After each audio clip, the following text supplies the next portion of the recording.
Book the Second, Chapter 1 of A Tale of Two Cities by Charles Dickens.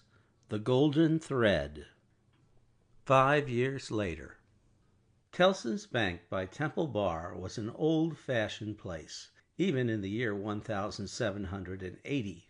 It was very small, very dark, very ugly, very incommodious. It was an old-fashioned place, moreover, in the moral attribute that the partners in the house were proud of its smallness, proud of its darkness, proud of its ugliness, proud of its incommodiousness. They were even boastful of its eminence in those particulars, and were fired by an express conviction that if it were less objectionable, it would be less respectable. This was no passive belief, but an active weapon which they flashed at more convenient places of business.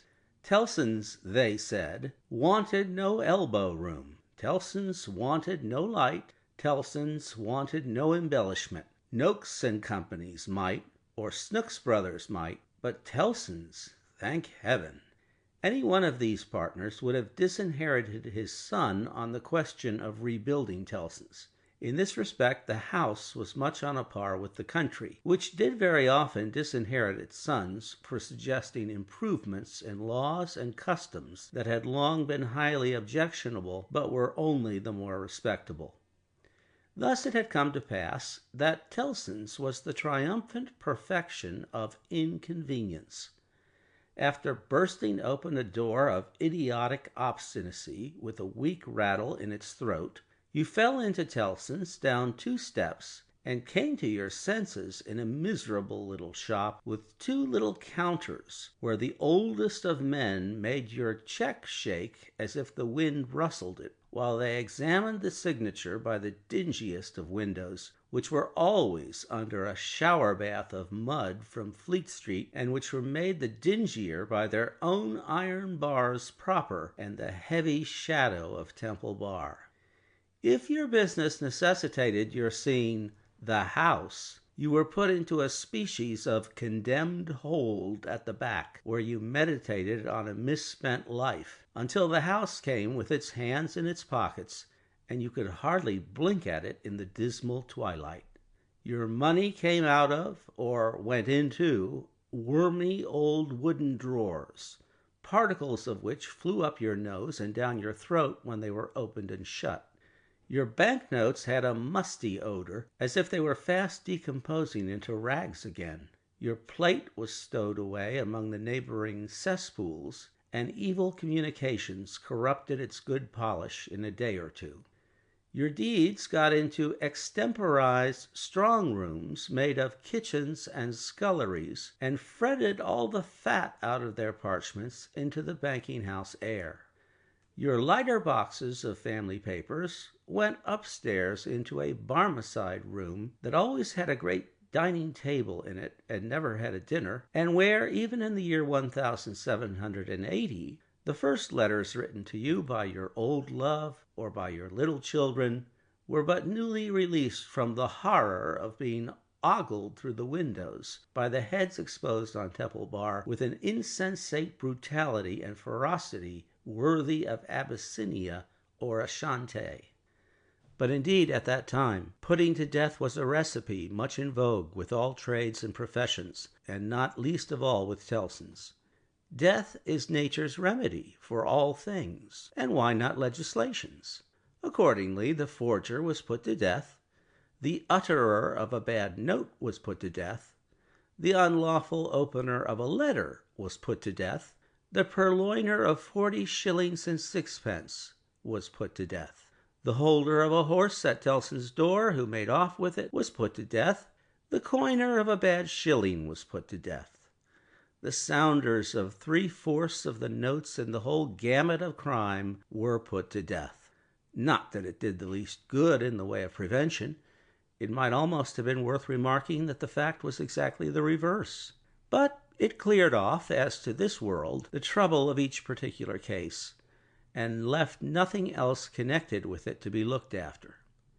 Thus Tellson's, in its day, like greater places of business, its contemporaries, had taken so many lives that if the heads laid low before it had been ranged on Temple Bar instead of being privately disposed of, they would probably have excluded what little light the ground floor had in a rather significant manner. Cramped in all kinds of dim cupboards and hutches at Tellson's, the oldest of men carried on the business gravely. When they took a young man into Tellson's London house, they hid him somewhere till he was old. They kept him in a dark place like a cheese until he had the full Tellson flavor and blue mold upon him. Then only was he permitted to be seen, spectacularly poring over large books and casting his breeches and gaiters into the general weight of the establishment. Outside Tellson's, never by any means in it unless called in, was an odd job man, an occasional porter and messenger, who served as the live sign of the house. He was never absent during business hours, unless upon an errand, and then he was represented by his son, a grisly urchin of 12, who was his express image. People understood that Tellson's, in a stately way, tolerated the odd job man. The house had always tolerated some person in that capacity, and time and tide had drifted this person to the post.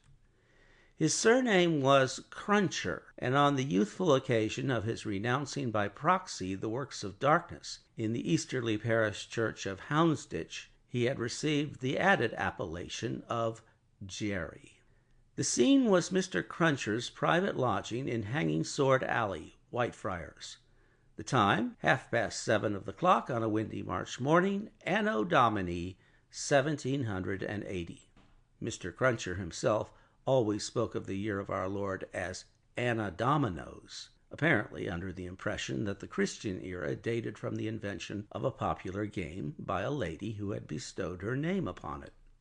Mr. Cruncher's apartments were not in a savory neighborhood, and were but 2 in number, even if a closet with a single pane of glass in it might be counted as one. But they were very decently kept. Early as it was on the windy March morning, the room in which he lay abed was already scrubbed throughout, and between the cups and saucers arranged for breakfast and the lumbering deal table, a very clean white cloth was spread. Mr. Cruncher reposed under a patchwork counterpane like a harlequin at home. At first he slept heavily, but by degrees began to roll and surge in bed until he arose above the surface, with his spiky hair looking as if it must tear the sheets to ribbons, at which juncture he exclaimed, in a voice of dire exasperation, "Bust me if she ain't at it again." A woman of orderly and industrious appearance rose from her knees in a corner with sufficient haste and trepidation to show that she was the person referred to. "What?" said Mr. Cruncher, looking out of bed for a boot. "You're at it again, are you?" After hailing the morn with this second salutation, he threw a boot at the woman as a third. It was a very muddy boot, and may introduce the odd circumstance connected with Mr. Cruncher's domestic economy, that whereas he often came home after banking hours with clean boots, he often got up next morning to find the same boots covered with clay. "What?" said Mr. Cruncher, varying his apostrophe after missing his mark. "What are you up to, Agara-waiter?" "I was only saying my prayers." "Saying your prayers? You're a nice woman. What do you mean by flopping yourself down and praying agin me?" "I was not praying against you. I was praying for you." "You weren't. And if you were, I won't be took the liberty with. Here, your mother's a nice woman, young Jerry, going a-praying agin your father's prosperity. You've got a dutiful mother, you have, my son. You've got a religious mother, you have, my boy, going and flopping herself down and praying that the bread and butter may be snatched out of the mouth of her only child." Master Cruncher, who was in his shirt, took this very ill, and turning to his mother, strongly deprecated any praying away of his personal board. "And what do you suppose, you conceited female," said Mr. Cruncher, with unconscious inconsistency, "that the worth of your prayers may be? Name the price that you put your prayers at." "They only come from the heart, Jerry. They are worth no more than that."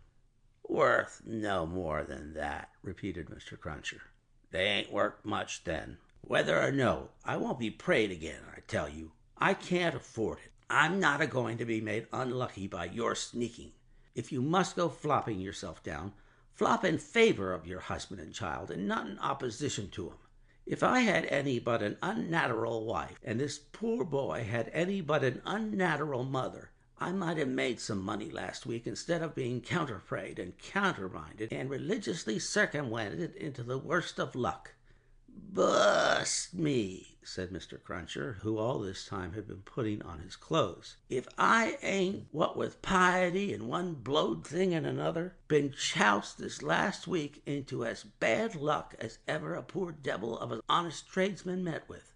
Young Jerry, dress yourself, my boy, and while I clean my boots, keep an eye upon your mother now and then, and if you see any signs of more flopping, give me a call. For I tell you," here he addressed his wife once more, "I won't be gone again in this manner. I am as rickety as a hackney coach. I'm as sleepy as laudanum. My lines is stained to that degree that I shouldn't know, if it wasn't for the pain in 'em, which was me and which was somebody else. Yet I'm none the better for it in pocket, and it's my suspicion that you've been at it from morning to night to prevent me from being the better for it in pocket, and I won't put up with it, agarawaiter. And what do you say now?" Growling, in addition, such phrases as, "Ah, yes, you're religious, too. You wouldn't put yourself in opposition to the interests of your husband and child, would you? Not you," and throwing off other sarcastic sparks from the whirling grindstone of his indignation, Mr. Cruncher betook himself to his boot cleaning and his general preparation for business. In the meantime, his son, whose head was garnished with tenderer spikes, and whose young eyes stood close by one another, as his father's did, kept the required watch upon his mother. He greatly disturbed that poor woman at intervals by darting out of his sleeping closet, where he made his toilet, with the suppressed cry of, "You are going to flop, mother!" "Hello, father!" and after raising this fictitious alarm, darting in again with an undutiful grin. Mr. Cruncher's temper was not at all improved when he came to his breakfast. He resented Mrs. Cruncher's saying grace with particular animosity. "Now, agarawaiter, what are you up to? At it again?" His wife explained that she had merely asked a blessing. "Don't do it," said Mr. Cruncher, looking about, as if he rather expected to see the loaf disappear under the efficacy of his wife's petitions. "I ain't a-going to be blessed out of house and home. I won't have my wittles blessed off my table. Keep still." Exceedingly red-eyed and grim, as if he had been up all night at a party which had taken anything but a convivial turn, Jerry Cruncher worried his breakfast rather than ate it, growling over it like any four-footed inmate of a menagerie. Towards 9 o'clock he smoothed his ruffled aspect, and presenting as respectable and businesslike an exterior as he could overlay his natural self with, issued forth to the occupation of the day. It could scarcely be called a trade, in spite of his favorite description of himself as a honest tradesman. His stock consisted of a wooden stool, made out of a broken-backed chair cut down, which stool young Jerry, walking at his father's side, carried every morning to beneath the banking-house window that was nearest Temple Bar, where, with the addition of the first handful of straw that could be gleaned from any passing vehicle to keep the cold and wet from the odd-job man's feet, it formed the encampment for the day. On this post of his, Mr. Cruncher was as well known to Fleet Street and the Temple as the bar itself, and was almost as in-looking. Encamped at 9:15, in good time to touch his three-cornered hat to the oldest of men as they passed into Tellson's, Jerry took up his station on this windy March morning, with young Jerry standing by him, when not engaged in making forays through the bar to inflict bodily and mental injuries of an acute description on passing boys who were small enough for his amiable purpose. Father and son, extremely like each other, looking silently on at the morning traffic in Fleet Street, with their two heads as near to one another as the two eyes of each were, bore a considerable resemblance to a pair of monkeys. The resemblance was not lessened by the accidental circumstance that the mature Jerry bit and spat out straw, while the twinkling eyes of the youthful Jerry were as restlessly watchful of him as of everything else in Fleet Street. The head of one of the regular indoor messengers attached to Tellson's establishment was put through the door, and the word was given, "Porter wanted." "Hooray, father! Here's an early job to begin with." Having thus given his parent Godspeed, young Jerry seated himself on the stool, entered on his reversionary interest in the straw his father had been chewing, and cogitated. "Always rusty. His fingers is always rusty," muttered young Jerry. "Where does my father get all that iron rust from? He don't get no iron rust here." End of chapter.